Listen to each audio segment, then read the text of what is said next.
Je projette de réaliser un investissement locatif en région parisienne. Comment savoir quelles sont les communes aux plus fortes demandes locatives? Dans la perspective du Grand Paris, quelle ville conseillez-vous pour investir? Alors, le Grand Paris, c'est une grande histoire. Moi, j'aurais un principe d'abord de prudence. Il faut peut-être se méfier des villes qui ne sont pour l'instant pas reliées et qui seront peut-être reliées en 2030. S'il y a bien une chose qu'on a compris, c'est que les travaux, surtout pour les grosses infrastructures, prennent souvent du retard, voire du report. Donc, Anne-Marie ne va peut-être pas faire 25 opérations dans sa vie. Non, pas possible. Donc, je lui propose peut-être un principe de prudence, c'est-à-dire de peut-être jouer sur des villes qui sont déjà reliées, mais qui vont être encore mieux reliées avec le Grand Paris, puisqu'elles vont bénéficier de lignes supplémentaires. On parle bien sûr du Grand Paris Express, avec le grand projet, là, c'est 2025-2030. Tout à fait, voilà. tout à fait. Donc, pour certaines villes qui sont déjà correctement reliées, les connexions supplémentaires du Grand Paris viendront rajouter un bonus, mais on sait déjà où on va. Elles sont des villes qui sont déjà correctement connectées.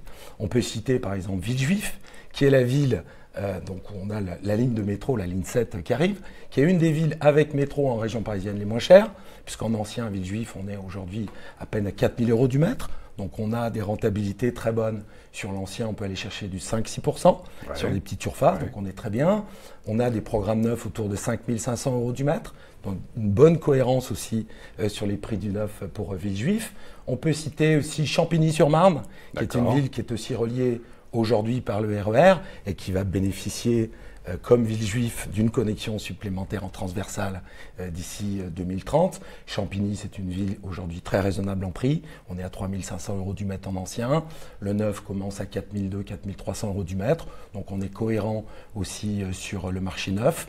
On peut citer un secteur que j'aime beaucoup également, le plateau de Saclay, avec bien sûr Saclay, mais également cette très bonne ville très chic d'Orsay.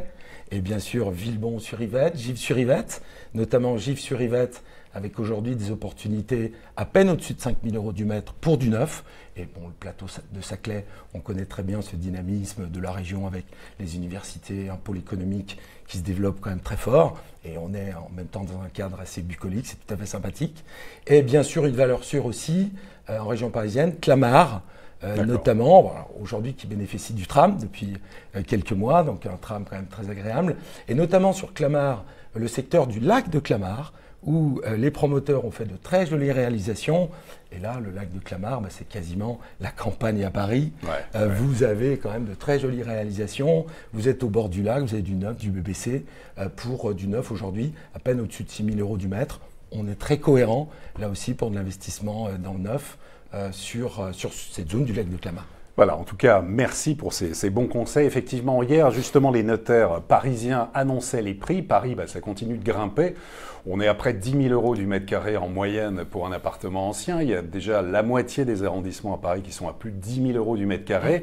Dès qu'on quitte le périphérique parisien, alors là, les prix chutent de 40 à 50%. Et donc, Stéphane conseille notamment à la fois des valeurs sûres, d'autres qui vont être boostés par les Jeux Olympiques de 2024, mais aussi le Grand Paris Express, tout en disant, bon, ça va prendre du retard, on sait, attention qu'il y aura du retard pour les travaux qui sont gigantesques. En tout cas, Villejuif, Champigny-sur-Marne, plateau de Saclay et Clamart. On peut peut-être aussi rajouter Bagneux, Aubervilliers, qui sont à prendre en compte. Bagneux qui sont tout à fait comparables aussi à Clamart. On est un petit peu plus populaire, mais avec effectivement un marché, là on est pareil aux portes de Paris.